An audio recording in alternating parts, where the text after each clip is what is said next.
Last time wave optics से start किया था, जो अपना चैप्टर है वेव ऑप्टिक्स।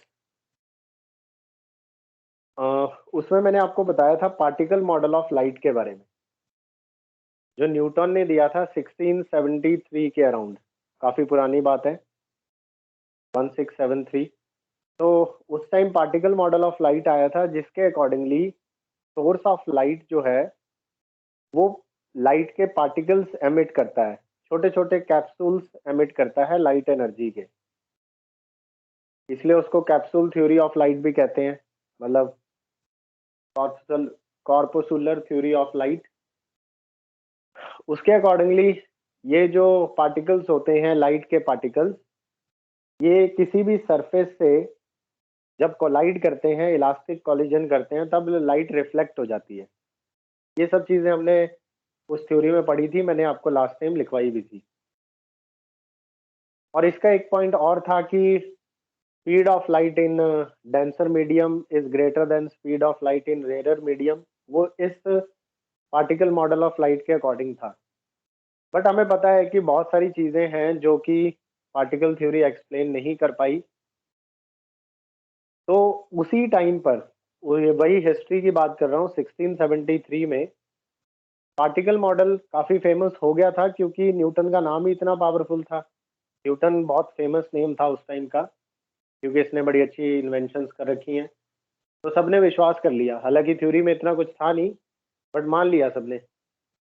बट उसी बीच में 1678 में एक और थ्योरी आई, 1678 में। इस थ्योरी का नाम था हॉगन्स, HUYGEN। इस थ्योरी का नाम था हॉगन्स वेव थ्योरी ऑफ लाइट। बेटा यहां से अपनी नोटबुक में लिखना शुरू कर देना, हॉगन्स वेव थ्योरी ऑफ लाइट। जहां पार्टिकल थ्योरी चल रही थी, उसके ही पैरेलल पैरेलल एक इस थ्योरी का क्रिएशन हुआ, हॉगन्स वेव थ्योरी ऑफ लाइट।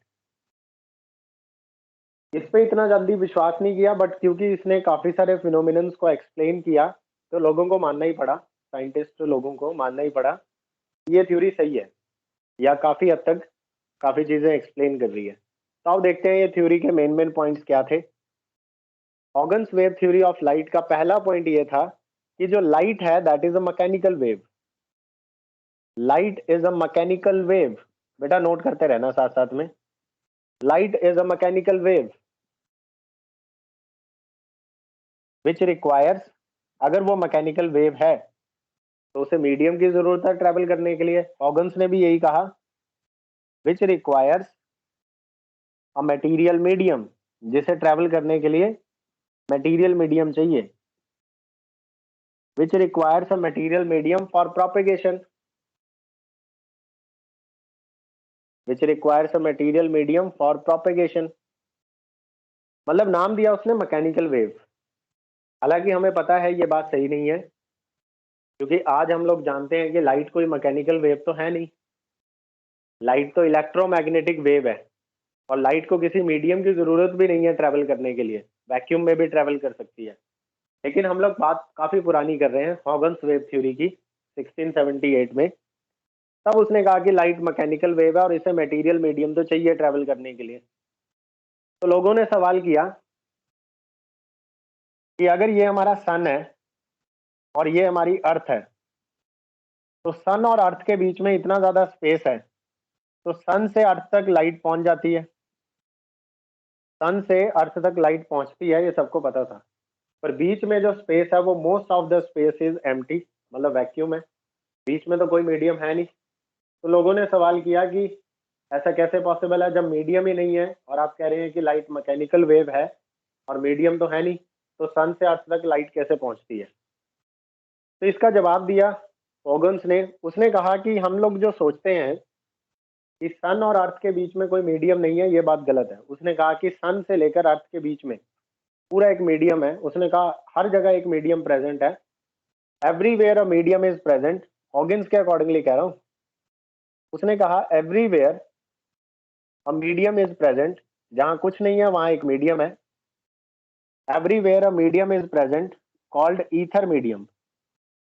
उसने कहा कि एक मीडियम प्रेजेंट है, जिसे ईथर मीडियम नाम दिया उसने। Called ether medium.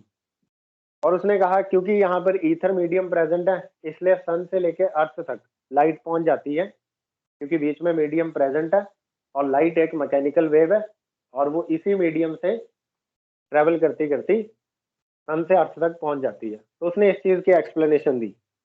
कोई मानने को तैयार नहीं कि ईथर मीडियम नाम की कोई चीज है, पर क्योंकि इस थ्योरी ने काफी चीजें एक्सप्लेन की तो सबने इस एजम्पशन को मान लिया। ये एजम्पशन ही थी, उसने कहा ईथर मीडियम है और लाइट ट्रेवल करती है। चलो सबने मान लिया क्योंकि ये एक्सप्लेनेशन काफी कुछ कर पा रहा था जो कि पार्टिकल मॉडल नहीं कर रहा था एक्सप्लेन, वो भी वेव थ्योरी एक्सप्लेन कर रही थी हॉकिंस की। अब ये ईथर के बारे में उसने क्या कहा, उसने कहा ये जो मीडियम है ईथर, उसने कहा ether is very very dilute.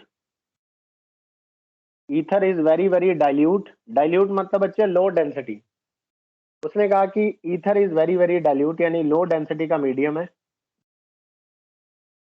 Very very dilute. And दूसरे उसने बात कही highly elastic, highly elastic medium. तो इस तरह से उसने ईथर को डिफाइन किया कि जिस मीडियम की मैं बात कर रहा हूँ उसकी डेंसिटी बहुत कम है, वो बहुत डाइल्यूट मीडियम है, एंड सेकेंडली उसकी वो बहुत ज्यादा इलास्टिक है। तो जब लोगों ने उससे सवाल किया कि चलो ईथर मीडियम है, लाइट इतनी ट्रेवल फास्ट किसी भी मीडियम में, किसी भी मटेरियल मीडियम में इतनी ज्यादा तेजी से कोई चीज कैसे ट्रेवल कर सकती है, तो उसने ये वाली लाइन बताई थी कि हमें पता है कि स्पीड जो होती है that is given by this formula, elasticity upon density. E यहाँ पे क्या है बच्चे, ई है इलास्टिसिटी और रो क्या है, रो है डेंसिटी और वी है स्पीड। उसने कहा कि जो ईथर मीडियम है उसकी डेंसिटी बहुत कम है, डेंसिटी कम है तो स्पीड ज्यादा होनी चाहिए, चलो ठीक है। उसने कहा इलास्टिसिटी बहुत ज्यादा है, इलास्टिसिटी ज्यादा है तो भी स्पीड ज्यादा होनी चाहिए। तो ये दोनों ही factor, low density and high elasticity, ये दोनों ही फैक्टर की वजह से इसकी स्पीड बहुत ज्यादा है और यही कारण है कि लाइट की स्पीड इतनी ज्यादा है जब वो सन से अर्थ तक पहुंचती है। तो ये उसने एक्सप्लेनेशन दी थी। ये हॉकिंस थ्योरी की मैं बात कर रहा हूँ, ठीक है बच्चों, समझ आ गया यहाँ तक? Yes sir. बाकी उसने नेक्स्ट पॉइंट भी हम लोग लिखेंगे, पहले इतना नोट कर लो। मतलब आप ये कह सकते हो पार्टिकल मॉडल के पैरेलल हॉकिंस वेव थ्योरी चल रही थी उस वक्त 1678 में।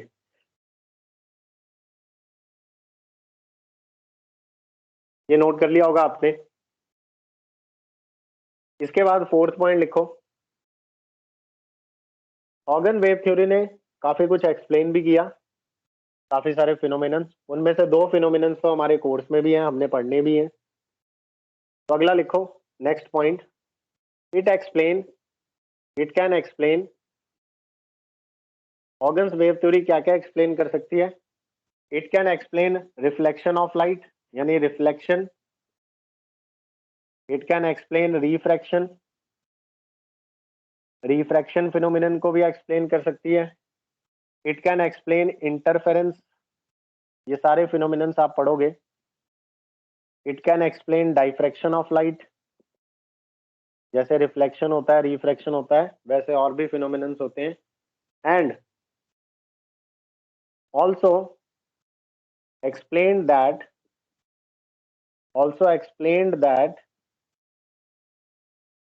light travels in straight line, light travels in straight line, यानी उसने रेक्टिलिनियर मोशन जो है लाइट का उसको भी एक्सप्लेन किया। यानी पार्टिकल मॉडल जो कह रहा था कि लाइट के पार्टिकल स्ट्रेट लाइन में ट्रेवल करते हैं, रिफ्लेक्शन और रिफ्रैक्शन के फिनोमिनन्स को पार्टिकल मॉडल एक्सप्लेन कर रहा था, बट हॉकिंस वेव थ्योरी इन्हें तो एक्सप्लेन कर ही रहा था, बट अलॉन्ग विद दैट वो ये वाले फिनोमिना इंटरफेरेंस और डाइफ्रैक्शन जैसे फिनोमिनन्स को भी एक्सप्लेन कर पा रहा है। इसलिए इस थ्योरी को फिर ज्यादा एक्सेप्टेंस मिली और पार्टिकल मॉडल फेल होना शुरू हो गया। पार्टिकल मॉडल को कोई एक्सेप्ट नहीं करना, फिर एक्सेप्टेंस खत्म हुई पार्टिकल मॉडल की और धीरे धीरे वेव मॉडल को एक्सप्रेस किया गया। इसके बाद बेटा एक और पॉइंट है जिसे हॉगन्स थ्योरी नहीं एक्सप्लेन कर पाई, वो है पोलराइजेशन ऑफ लाइट। क्या चीज है जो ये नहीं एक्सप्लेन कर पाया? It could not explain, Huygens wave theory जो है, it could not explain polarisation of light.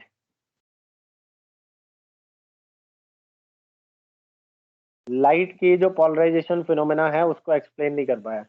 पढ़ेंगे आप धीरे धीरे ये सारी terms, interference, diffraction, polarisation, but अभी के लिए ये समझो कि इसे एक्सप्लेन नहीं कर पाया। हमारे सिलेबस में हॉगिंस वेव थ्योरी के कौन से दो फिनोमेना है वो मैं आपको बता दूं। एक तो हमने पढ़ना है रिफ्लेक्शन बच्चे, और दूसरा हमने पढ़ना है refraction. On the basis of Huygens wave theory हम लोग ये पढ़ेंगे कि रिफ्लेक्शन और रिफ्रैक्शन कैसे एक्सप्लेन किया हॉगन्स वेव थ्योरी ने। तो ये स्टार्टिंग के 5 पॉइंट्स हैं जो मैंने आपको लिखवाए हैं, इन्हें नोट कर लो बच्चों। यहां तक कोई डाउट? यस और नो बोलो। No sir. ओके, ज्यादा डिटेल में नहीं जाना, बस हम लोग क्या कर रहे हैं कि ज्यादा इंफॉर्मेशन नहीं, ज्यादा अभी डीपली नहीं जाना इस थ्योरी में, क्योंकि हमें बस एक आइडिया होना चाहिए कि कैसे शुरुआत हुई। हम कुछ मेन से पॉइंट्स जो हैं, जैसे पार्टिकल मॉडल के मैंने 3-4 पॉइंट्स लिखवाए थे, और हॉगिंस वेव थ्योरी के भी 3-4 पॉइंट्स लिखवाए हैं आज। तो आपको बस ये थोड़ा थोड़ा आइडिया होना चाहिए कि बेस कहाँ से आया, क्योंकि हमारा जो मेन पोर्शन है वो तो यही है, रिफ्लेक्शन और refraction on the basis of Huygens theory. ये हमारे कोर्स में आता है और एग्जाम में सवाल भी यहीं से आते हैं। How Huygens wave theory explain the phenomenon of reflection of light and the phenomenon of refraction of light, ये हमारे सिलेबस का पार्ट है। तो इस पे आपने ज्यादा फोकस करना है, इसके डेरिवेशंस हैं जो हम करेंगे अभी। यहां तक नोट कर लो बेटा, फिर आगे चलते हैं।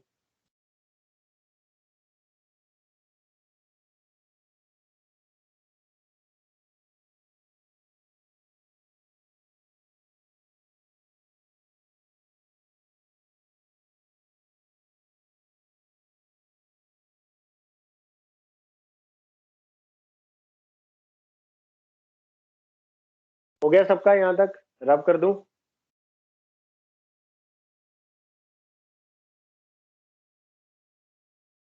Yes sir. Okay, now Huygens wave theory ने, हॉगिंस ने दो टर्म्स दी हमें, मतलब बेसिकली दो इंपॉर्टेंट पॉइंट्स बताए। पहले हमें वो दो इंपॉर्टेंट पॉइंट्स पढ़ने हैं, उसके बाद हम लोग आएंगे अपने इस मेन पोर्शन में। यहां से आपका समझो मेन पोर्शन स्टार्ट हो गया वेव ऑप्टिक्स का। तो पहले हेडिंग लगा दो, important points, important points given by Huygens, important points given by Huygens wave theory, HAY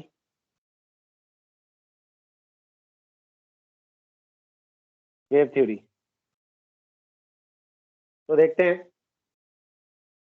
बेटा। Number 1 is wave front. इसने वेव फ्रंट कॉन्सेप्ट दिया, wave front.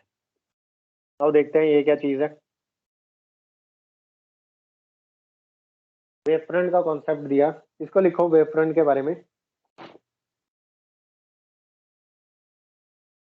It is the locus of all points of a medium. इसकी definition दी, it is the locus of, locus यानी कि graph basically, या you can say that collection. It is the locus, या you can say that graph. It is the locus of all those points, locus of all those points in a medium, locus of all those points in a medium which are vibrating, which are vibrating in same phase, which are vibrating in same phase.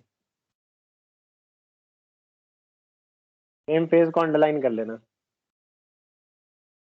मतलब उसने कहा कि जितने भी medium के अंदर जितने भी पार्टिकल्स सेम फेज में वाइब्रेट कर रहे हैं, अगर हम उन सभी पार्टिकल्स का लोकस बना लें यानी उसका एक ग्राफ बना लें तो उसे वेव फ्रंट कहते हैं। या इन शॉर्ट आप ऐसे कह सकते हो, it is a plane, it is that plane. इसको अलग लैंग्वेज में ऐसे भी लिख सकते हैं, it is that plane in a medium. अच्छा, मीडियम मीडियम क्यों कर रहे हैं हम लोग बात? क्योंकि बच्चे आपने ध्यान रखना है कि हॉगन्स ने कहा था कि लाइट मैकेनिकल वेव है और उसे ट्रेवल करने के लिए मीडियम चाहिए। दैट इज वाई हम मीडियम की बात कर रहे हैं, हॉगन्स थ्योरी चल रही है ये। तो it is that plane in a medium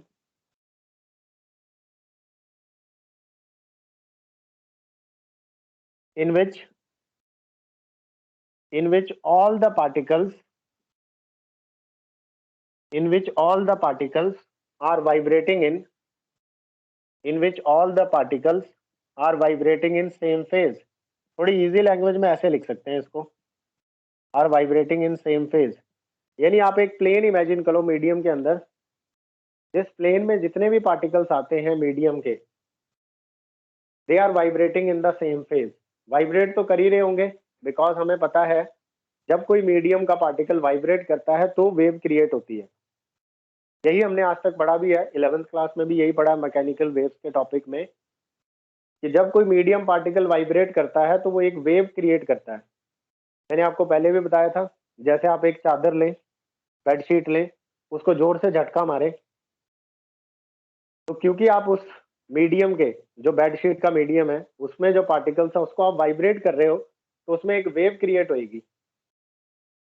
तो vibration is the source of a wave. Like sound wave जो है, ये भी एक मैकेनिकल वेव है। हमें पता है कि एयर में जो मीडियम पार्टिकल्स हैं, जब वो वाइब्रेट करते हैं तो साउंड वेव जो है ट्रेवल करती है। तो vibration is the source of a wave. तो हॉगन्स ने कहा it is a mechanical wave, और जब मीडियम पार्टिकल वाइब्रेट करते हैं तो हमारी जो लाइट वेव है वो ट्रेवल करती है, वो प्रोपिगेट करती है।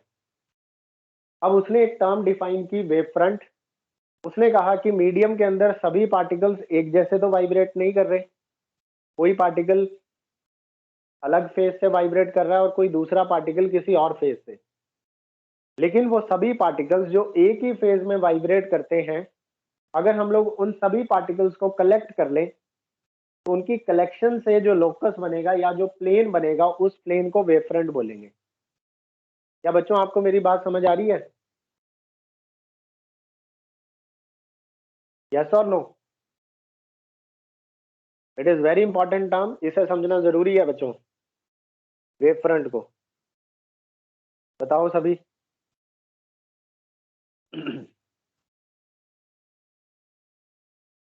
वेव फ्रंट बेसिकली प्लेन समझते हो ना, 2 डायमेंशनल सरफेस है। अच्छा, शायद नहीं आ रहा होगा समझ, इसको और अच्छे से समझते हैं, थोड़ा मैथमेटिकली समझते हैं। We no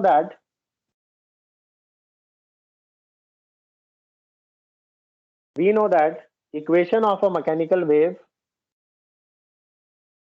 equation of a mechanical wave, ये 11th क्लास में आपने पढ़ा होता है कि मैकेनिकल वेव की मैथमेटिकल इक्वेशन क्या है। We know that equation of a mechanical wave is given by, equation of a mechanical wave is given by this equation: y is equal to a, y is equal to a sin omega t plus k x. देखी देखी लग रही है ये wave. Alternating current में भी तो बच्चे ऐसे ही था, E is equal to E naught sine omega t, कुछ सिमिलर सा ही था। यहाँ पे फर्क ये है कि यहाँ पे पार्टिकल वाइब्रेट करते हैं, और ऑल्टरनेटिंग करंट में हमारी इलेक्ट्रिक फील्ड या वोल्टेज वेरी ऑल्टरनेटिंग थी, तो समझो वो ऑसिलेट कर रही है। या जब हमने इलेक्ट्रोमैग्नेटिक वेव वाला चैप्टर किया है, उसमें भी हमने इक्वेशन लिखी है कि जब इलेक्ट्रिक फील्ड और मैग्नेटिक फील्ड ऑसिलेट करते हैं तो इलेक्ट्रोमैग्नेटिक वेव क्रिएट होती है। यहाँ हम लोग कह रहे हैं जब मीडियम के पार्टिकल वाइब्रेट कर रहे हैं या ऑसिलेट कर रहे हैं तो मैकेनिकल वेव क्रिएट हो रही है। तो मैकेनिकल वेव की मैथमेटिकल इक्वेशन ये रही।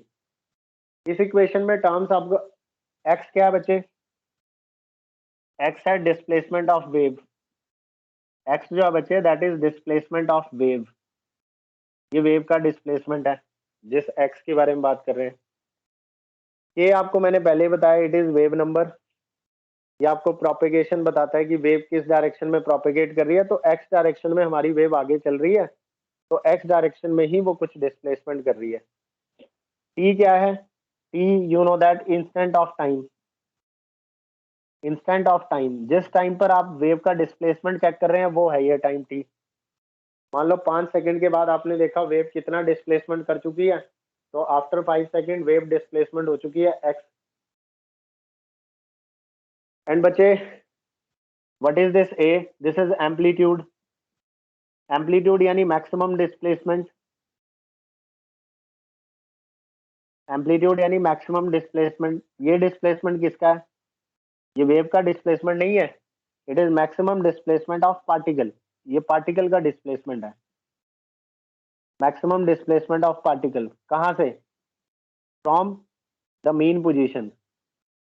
Maximum displacement of particle from the mean position, लिखते रहना, maximum displacement of particle from the mean position. और वाई क्या है? वाई बेटा डिस्प्लेसमेंट है पार्टिकल का, displacement of particle in time, displacement of particle in time T. मतलब T time के अंदर पार्टिकल ने कितना डिस्प्लेसमेंट किया, दैट इज वाई। पहले बच्चे यहाँ तक नोट कर लो, फिर मैं कोशिश करता हूँ वेव फ्रंट को थोड़ा और अच्छे से समझाने की। यहाँ तक नोट कर लो पहले।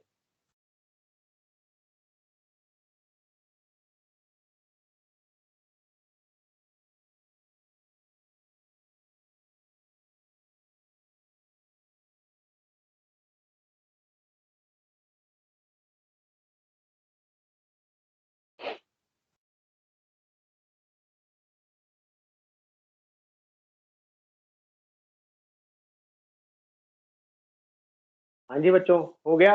सबका हो गया? यहाँ तक लिख लिया?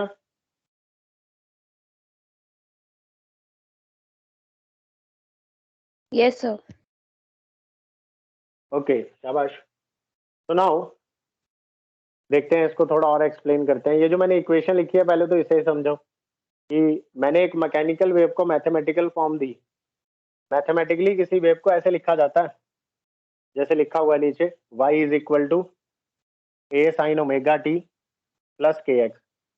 प्लस की जगह माइनस के एक्स भी हो सकता है, उससे कंफ्यूज नहीं होना, उससे सिर्फ डायरेक्शन बदलती है वेव की। क्या मतलब है इसका? मान लो यहाँ पे है, this is Y axis and this one is X axis. ना बच्चे, मान लो कि कोई पार्टिकल वाइब्रेट कर रहा है वाई डायरेक्शन में, कोई पार्टिकल वाइब्रेट कर रहा है वाई डायरेक्शन में, लाइक दिस, ऊपर नीचे। तो जब आप पार्टिकल वाई डायरेक्शन में अगर वाइब्रेट कर रहा है तो उससे जो वेव जनरेट होगी वो एक्स डायरेक्शन में प्रोपिगेट करेगी, वो एक्स डायरेक्शन में ट्रेवल करेगी। जैसे आप बेडशीट लो, उसको अप एंड डाउन ऐसे झाड़ो जोर से, तो वेव जाएगी उस डायरेक्शन में, फ्रंट की तरफ, उस तरफ एक्स डायरेक्शन में। आप वाइब्रेशन दे रहे हैं वाई डायरेक्शन में और वेव क्रिएट होकर जा रही है एक्स डायरेक्शन में, तो ऐसे ही समझो। तो बेटा वेव जो जनरेट होगी वो एक्स डायरेक्शन में ट्रेवल करेगी, like this.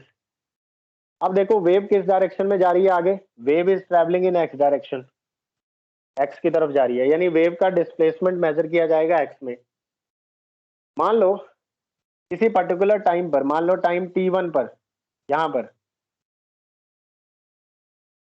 Eight t is equal to t1 time, t1 time पर जो पोजीशन है बच्चे, एट t1 टाइम पर मान लो x की वैल्यू है x1, वेव की पोजीशन है x1 और पार्टिकल का डिस्प्लेसमेंट देखते हैं इस टाइम पर कितना है। तो बच्चे पार्टिकल का डिस्प्लेसमेंट है यहां से लेके यहां तक, यानी ये यहां से लेके यहां तक, this is displacement of the particle which is y1।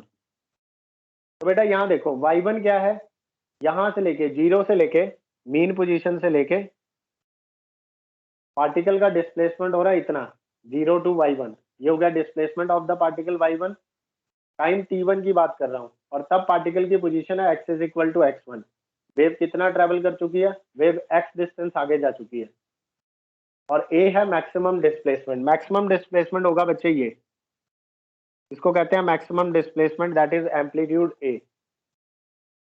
तो displacement of the particle in time t1 is equal to amplitude sine of omega t1 plus k times of x1। आपको मेरी बात समझ आई बेटा? ये मैंने एक वेव दिखाई है जिसे मैथमेटिकली इस फॉर्म में एक्सप्रेस करते हैं। तो हॉगिन्स ने कहा कि जो हमारी लाइट वेव है वो भी जो ईथर मीडियम है जो हर जगह प्रेजेंट है आसपास, उस ईथर मीडियम के पार्टिकल जब वाइब्रेट करते हैं तो हमारी वेव प्रोपेगेट करती है। तो हमारी मैकेनिकल वेव जो कि लाइट वेव है वो प्रोपेगेट करती है फॉरवर्ड डायरेक्शन में, ये उसने कहा। अब बच्चे इसमें जो omega t plus k x है, साइन के साथ जो एंगल जुड़ा होता है उसको हम लोग कहते हैं बच्चे phase. Omega t plus k x उसको कहते हैं फेज। अब एक और पोजीशन में यहाँ कहीं मान लो मैंने पोजीशन ले ली x इज इक्वल टू, बच्चे एक और पोजीशन ले लेते हैं x is equal to x2। इस पोजीशन पे ये जो टाइम चल रहा है यहाँ पे आप लिख लेना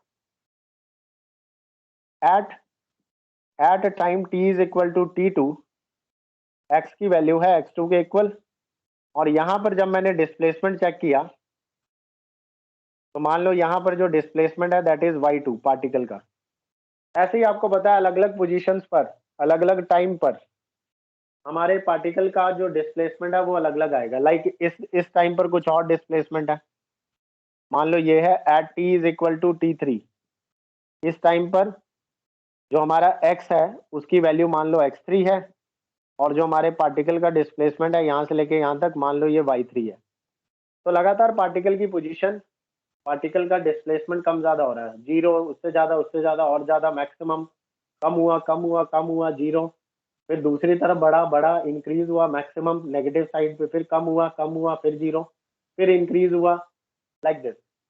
और अलग अलग पोजीशंस पर साथ साथ में वेव आगे प्रोपिगेट कर रही है और टाइम बढ़ता चला जा रहा है। तो this is how we can represent a wave in mathematical form. ना बच्चे ये जो साइन के साथ ये जो एंगल है omega t plus k x, sign के साथ जो भी एंगल जुड़ा होता है इसे कहते हैं फेज, इसे कहते हैं phase omega t plus k x. तो बेटा यहाँ पे लिख लेना इन इन द इक्वेशन जो एंगल है omega t plus k x, ये जो एंगल है साइन के साथ जो एंगल जुड़ा होता है इज कॉल्ड फेज। इसको कहते हैं बच्चे फेज। साइन के साथ जो एंगल जुड़ा होता है इसे फेज कहते हैं हम लोग, omega t plus k x को। ये जो एंगल है हमारा in the equation angle omega t plus k x is called phase. हमारी जो वेव फ्रंट है वो क्या कहता है? वेव फ्रंट की डेफिनेशन है कि वो प्लेन जिस प्लेन में पार्टिकल्स की वाइब्रेशन सेम फेज में है, मतलब वो सभी पार्टिकल जिनका फेज इतना निकल के आएगा omega t plus k x, उन्हें हम बोलेंगे कि वो पार्टिकल सेम फेज में है। बच्चे पहले इतना नोट कर लो, धीरे धीरे आएगा और समझ। एक एग्जांपल लेके आपको समझ आ जाएगा। अभी तक तो मैंने 11th क्लास का थोड़ा सा रिवाइज कराया आपको कि किसी भी मैकेनिकल वेव को इस तरह से रिप्रेजेंट आप कर सकते हो। अब हम लोग अपनी वेव फ्रंट की डेफिनेशन को थोड़ा सा क्लैरिफाई करेंगे।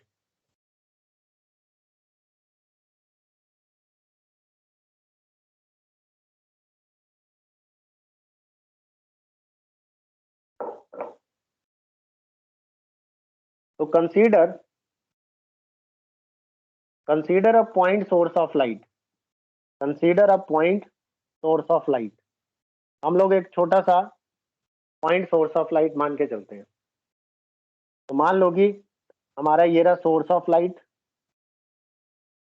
बेटा पॉइंट सोर्स ऑफ लाइट से रेज कैसे आती हैं? The waves from a point source of light, the waves from a point source of light are diverging। Point source of light से जो वेव होती है वो डाइवर्जिंग होती है, ये तो हमें पता ही है। तो बच्चे इस पॉइंट से जो हमारा सोर्स ऑफ लाइट है एस, यहां से जो वेव निकलेंगी वो डाइवर्जिंग होगी। एक वेव इधर को जा रही है, एक वेव इधर को जा रही है, एक वेव बच्चे इधर को जा रही है, एक वेव इधर को जा रही है, ऐसे। और डाइवर्जिंग वेव्स हैं something like this, waves are going here and there, ऐसे। ये हमारे पॉइंट सोर्स ऑफ लाइट से वेव जो है चारों दिशाओं में जैसे ये रहा पॉइंट, इधर को लाइट, इधर को लाइट, इधर इधर चारों तरफ वेव ओरिजिनेट करता है। तो अगर हम एक पॉइंट सोर्स ऑफ लाइट रहे, उससे जो वेव्स निकलेंगी वो डाइवर्जिंग होंगी। तो ये हमारी वेव्स हैं सारी, लाइट वेव्स जो डाइवर्ज हो रही है। मान लो पॉइंट सोर्स ऑफ लाइट से, जैसे ये वाली वेव लेते हैं, इसने कितना डिस्प्लेसमेंट कवर कर लिया यहां से यहां तक बच्चे? मान लो इसने डिस्प्लेसमेंट कवर कर लिया x1। हमारी वेव यहां से चलना शुरू हुई और मान लो at time t is equal to t1 time के बाद हमारी जो वेव है उसने कितना डिस्प्लेसमेंट कवर कर चुकी है? वो x डिस्प्लेसमेंट कवर कर चुकी है। तो बच्चे यहाँ जो पार्टिकल होगा, यहाँ जो पार्टिकल होगा उसका फेज कैलकुलेट करते हैं। इस पोजीशन पे जो पार्टिकल होगा, पार्टिकल नंबर 1, उसका फेज कैलकुलेट करते हैं। तो हम लोग एक कॉलम बनाएंगे। इस कॉलम में हम लोग लिखेंगे पार्टिकल का नाम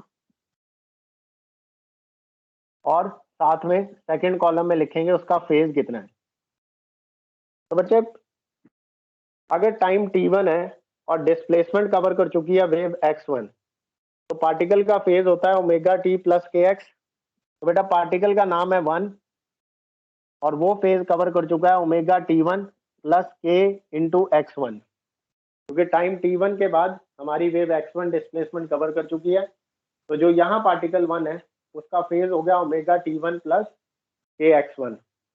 ऐसे ही बच्चे ये वाली वेव टाइम t1 के बाद ये वाली जो वेव जा रही है, ये कहीं यहाँ पहुंच चुका होगा। यहाँ से लेके यहाँ तक इसने भी डिस्टेंस x1 ट्रेवल कर लिया टाइम t1 में। ये हमारा कोई दूसरा पार्टिकल है। तो पार्टिकल नंबर 2, अगर मैं इसका फेज चेक करूं, टाइम इसने भी t1 लिया और वेव ने डिस्प्लेसमेंट कवर कर चुकी है x1।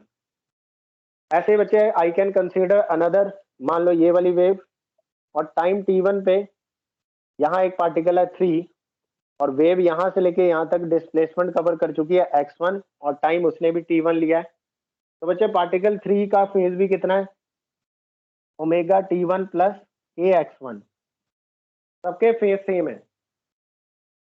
तो अगर मैं इन सभी फेज से, इन सभी फेज का एक ग्राफ बनाऊं, इनका एक प्लेन बनाऊं, तो अगर मैं ऐसे एक प्लेन इमेजिन करूं, जितने भी पार्टिकल्स हैं यहाँ पे, यहाँ भी होगा बच्चे एक पार्टिकल यहाँ होगा, एक यहाँ होगा पार्टिकल, यहाँ पे होगा, यहाँ पे होगा। तो इन सभी पार्टिकल का अगर आप फेज चेक करोगे, all these particles 1 2 3 4 5 6 7 8 whatever, all these particles they are vibrating with the same phase। Same phase से वो वाइब्रेट कर रहे हैं, क्योंकि वेव ने डिस्प्लेसमेंट कवर किया x1, टाइम लिया वेव ने t1, तो ऑब्वियसली सबका फेज सेम आएगा। और अगर मैं इन सभी पार्टिकल्स को जो कि सेम फेज में है, जिनका फेज एंगल सबका सेम है, अगर मैं इन सबको ज्वाइन करके एक प्लेन इमेजिन करूं, तो that plane is called wave front. It is the locus of all those points, it is the locus of all those points which are vibrating in the same phase। हाँ जी बच्चों, बताओ समझ आया सबको? Yes और no बोलो, yes और no, समझ आया? Yes sir. हाँ जी हरीश, हरीश समझ आया आपको? Okay, so I am taking too much time to explain this topic wave front, but बेटा इसको अच्छे से समझ लो। इसी तरह से अब मान लो t2 टाइम के बाद कुछ टाइम, अब मान लो आफ्टर टाइम t2 टाइम के बाद हमारी वेव आगे चली जाएगी थोड़ी। मान लो t2 टाइम के बाद यहाँ कहीं पहुंच गई, तो बेटा at time t2 at t is equal to t2, मान लो डिस्प्लेसमेंट कवर कर चुकी है वेव x2। ऑब्वियसली थोड़ा और डिस्टेंस ट्रेवल कर लिया होगा t1 के बाद t2 टाइम पे। ऐसे ही t2 टाइम में हमारी सारी वेव्स आगे जा चुकी होंगी, तो चारों डायरेक्शन में आ रही है वेव, अभी आगे जा चुकी होंगी। तो जितने भी पार्टिकल इन पोजीशंस पे होंगे उन सबका फेज सेम होगा। तो एक वेव फ्रंट और बनेगा यहाँ पे, एक वेव फ्रंट और बनेगा लाइक दिस। तो this is wave front again, ये हमारा नेक्स्ट वेव फ्रंट है। तो ऐसे करके बहुत सारे वेव फ्रंट्स बनेंगे। ये हमारा नेक्स्ट वेव फ्रंट है, क्योंकि इसके ऊपर भी जितने पार्टिकल्स होंगे इस प्लेन पे, इस प्लेन में भी जितने सारे पार्टिकल्स होंगे, ये सर्कल नहीं है बच्चे, ये सर्कल नहीं है, ये स्फीयर है, ये सर्कल नहीं है, ये स्फीयर है। क्योंकि पॉइंट से जो रेज निकलती है वो हर डायरेक्शन में निकलती है। 3D में समझो इसको, एक पॉइंट है वो चारों डायरेक्शंस में वेव निकाल रहा है, तो जितने भी पॉइंट्स इसके आसपास इस स्फीयर के ऊपर आएंगे उन सभी का डिस्प्लेसमेंट, उन सभी का डिस्प्लेसमेंट सेंटर से वेव ने इक्वल डिस्प्लेसमेंट कवर किया और सेम टाइम में कवर किया है। तो उस स्फीयर के ऊपर जितने भी पार्टिकल्स होंगे उनका डिस्प्लेसमेंट, मतलब उसके लिए वेव का डिस्प्लेसमेंट और टाइम सेम है, तो सबके फेज बराबर आएंगे। तो वो जो प्लेन है जिसमें सारे पार्टिकल सेम फेज में है, that is called a wave front. तो हमारा वेव फ्रंट इस केस में स्फेरिकल शेप का है, और ऐसे ही बहुत सारे वेव फ्रंट्स बन सकते हैं। तो हॉगन्स कहता है, अब आप ऐसे मत समझना कि ये पॉइंट सोर्स ऑफ लाइट है, इससे वेव निकल रही है, ऐसे अलग अलग डायरेक्शंस में वेव निकल रही है, वेव नहीं समझेंगे हम समझेंगे कि पॉइंट सोर्स ऑफ लाइट से वेव फ्रंट्स निकल रहे हैं, वेव फ्रंट्स निकल रहे हैं, ना कि वेव्स। वेव्स तो निकल ही रही हैं लेकिन उसे हम कंसीडर नहीं करेंगे। We have a point source of light और वहां से क्या निकल रही है, वेव फ्रंट्स निकल रहे हैं। अच्छा ऐसे, अब इसको कुछ और भी समझाता हूँ, यहाँ तक पहले आप बना लो, नोट कर लो। मैं थोड़ा मैथमेटिकल समझाने की कोशिश कर रहा था। अब बच्चे एग्जाम में आपको क्या आएगा, एग्जाम में सिर्फ बताने के लिए आएगा कि वेव फ्रंट क्या है, what do you mean by wave front. तो आपने एक छोटी सी लाइन लिखनी है, it is the locus of all those points in a medium which are vibrating in the same phase. ये लाइन आपको लिखनी है। या फिर आप ये भी लिख सकते हो, it is a plane, it is a plane in the medium on which all the particles are vibrating in the same phase. लिखने के लिए आपको इतना ही आएगा, बट समझो इसको ध्यान से। हाँ जी बच्चों, यहाँ तक क्लियर है सबको, कोई डाउट?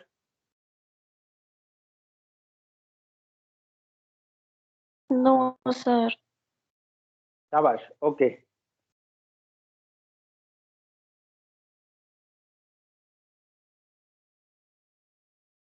इसको आप इमेजिन भी कर सकते हो। यार लाइट के केस में तो ये बहुत मुश्किल है इमेजिन करना, इसको विजुअलाइज करना बहुत ज़्यादा टफ हो जाता है, क्योंकि लाइट लाइट वेव ऐसी है ना कि वो एक एनर्जी की फॉर्म में है और हमें पता नहीं दिखती बड़ी मुश्किल से है। जब तक ये हमारी आइज में नहीं पहुंचती तब तक हमें इसका विजिबिलिटी बहुत मुश्किल से होती है। लेकिन अगर आप इसको ऐसे इमेजिन करो कि मान लो आपके पास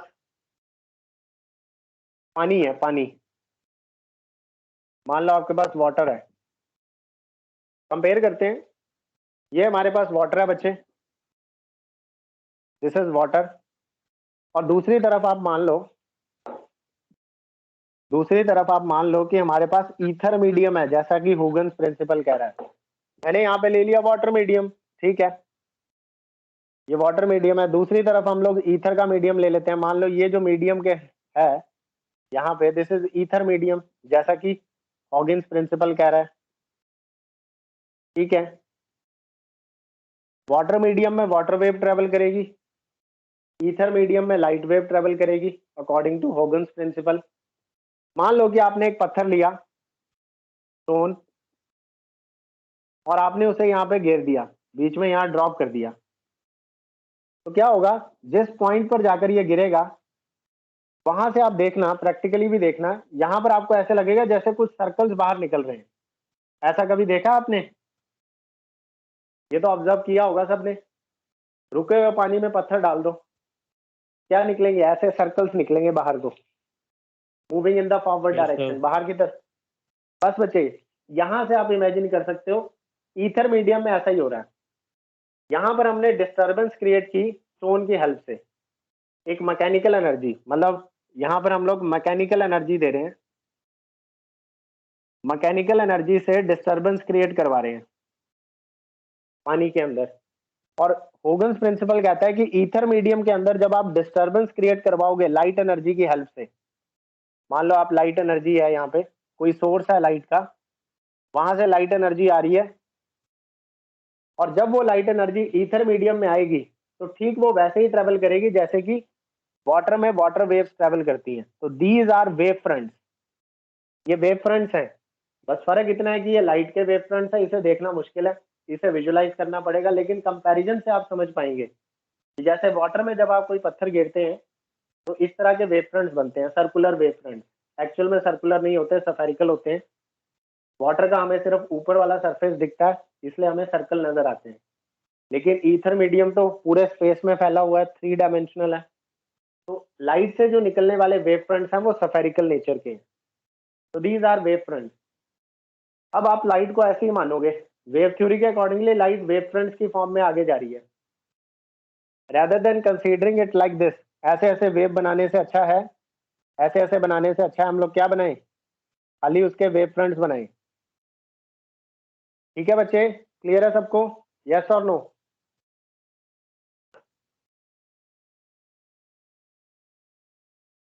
यस सर। चलो शाबाश। तो बस यही है अपना वेव फ्रंट के बारे में। बाकी थोड़ा और देखना यूट्यूब पे सर्च करके कोई एनिमेटेड वीडियो या समथिंग लाइक दिस, उससे थोड़ा ज़्यादा आपको क्लियर हो जाएगा। जो इंटरेस्ट ले रहा है इस पार्ट में वो जाके देख सकता है।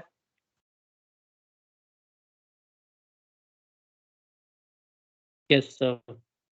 तो अभी आपको क्या बोलना है कि according to wave theory of light, a source of light emits wave front, a source of light emits wave front. तो फाइनली अपना पॉइंट लिख लो।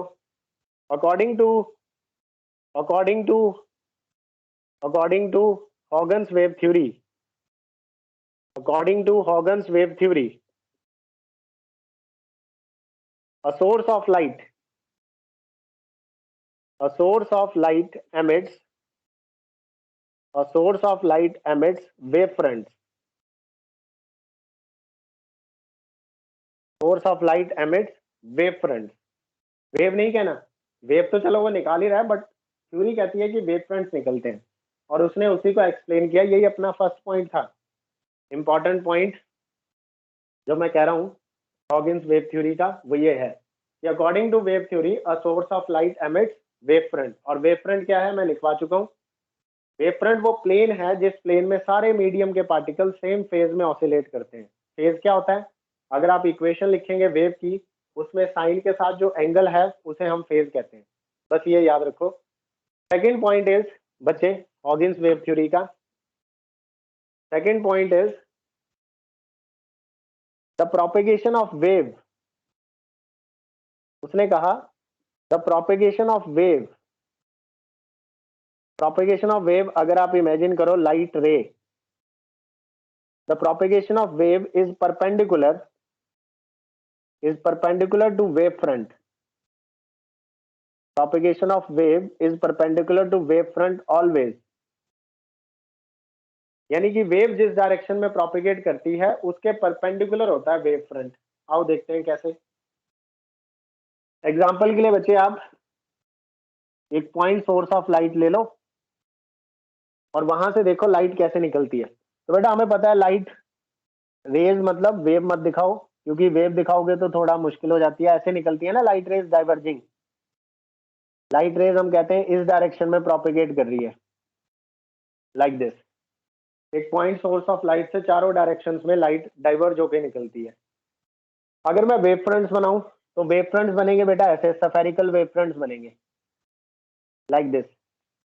तो ये क्या है अपना, दिस इज लाइट रे कह लो, लाइट रे कह लो, या wave direction of wave propagation कह लो। इस डायरेक्शन में वेव प्रोपेगेट कर रही है, क्योंकि यहाँ से वेव निकल रही है इधर को जा रही है, यहाँ से वेव निकल रही है इधर को जा रही है, यहाँ से वेव निकल रही है इधर को जा रही है। So this is direction of wave propagation. और ये जो मैंने बनाया यहाँ पे ये क्या है बच्चे, ये है वेव फ्रंट। ये जो गोल गोल से दिख रहे हैं एक्चुअली ये स्फेरिकल है। अब देखते हैं इस पॉइंट पे, देखते हैं इस पॉइंट पे अगर मैं एक टेंजेंट ड्रॉ करूं, टेंजेंट, तो बेटा वो टेंजेंट 90 डिग्री का एंगल बनाएगा लाइट रे के साथ। ऐसे ही किसी भी पॉइंट पर मान लो यहाँ पर मैं एक टेंजेंट ड्रॉ करूं, तो वो टेंजेंट जो है लाइट रे के साथ 90 डिग्री का एंगल बना रहा है। ऐसे ही सपोज इस पॉइंट पे आप एक टेंजेंट ड्रॉ करो, तो वो भी 90 डिग्री का एंगल बना रहा है। इसका मतलब क्या है कि वेव फ्रंट और लाइट रे के बीच में हमेशा 90 डिग्री का एंगल बनेगा। वेव फ्रंट और लाइट रे के बीच में 90 डिग्री का एंगल बनेगा, यही मैंने कहा। Second point is propagation of wave is perpendicular to the wave front always. Yes और नो बच्चे, समझ आ गया? लाइट रे और वेव फ्रंट हमेशा परपेंडिकुलर होते हैं। क्लियर है सबको? यस। तो ये दो मेन पॉइंट है।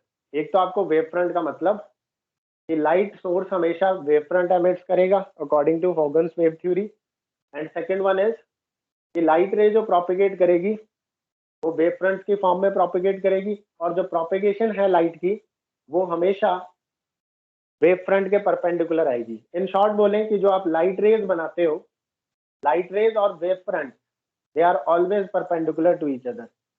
इसलिए बेटा अगर आपको कभी वेव फ्रंट ड्रॉ करने के लिए बोले किसी सोर्स से, तो आपका सबसे आसान तरीका है कि पहले आप लाइट रे बना लो। लाइट रे बना लो, लाइट रे बनाने के बाद आप प्लेन ड्रॉ करो जो लाइट रे के परपेंडिकुलर हो। ऐसे प्लेन्स ड्रॉ करो जो लाइट रे के परपेंडिकुलर हो। मुझे लगा लाइट रे डाइवर्जिंग है, तो इनके परपेंडिकुलर कौन सा वेव फ्रंट आएगा? इनके परपेंडिकुलर जो प्लेन आएगा वो सफेरिकल प्लेन आएगा। ये spherical plane diverging light rays के परपेंडिकुलर होगा। तो ये जो प्लेन है which is perpendicular to light ray, इसे हम वेव फ्रंट कहते हैं। तो लाइट रे के परपेंडिकुलर बनाते हैं वेव फ्रंट। यही वेव फ्रंट बनाने का सबसे आसान तरीका है। पहले लाइट रेस बनाओ, क्योंकि वो तो हमें आसानी से पता है। 10th क्लास से क्या 6th 7th से जब लाइट रेस बनाते हैं, फिर 10th क्लास में भी पूरा रे ऑप्टिक्स पढ़ा हमने, अभी भी रे ऑप्टिक्स पढ़ के आए हैं। तो लाइट रेस बनाना हमारे लिए आसान है। फिर लाइट रे बनाने के बाद एक प्लेन ड्रॉ करो जो लाइट रे के परपेंडिकुलर है, उससे आप वेव फ्रंट बना पाएंगे। Is it clear students? Yes और नो? ठीक है, यहाँ तक समझ आ गया सबको? चलो आज के लिए इतना ही करते हैं। अच्छे से पढ़ लेना वेव फ्रंट।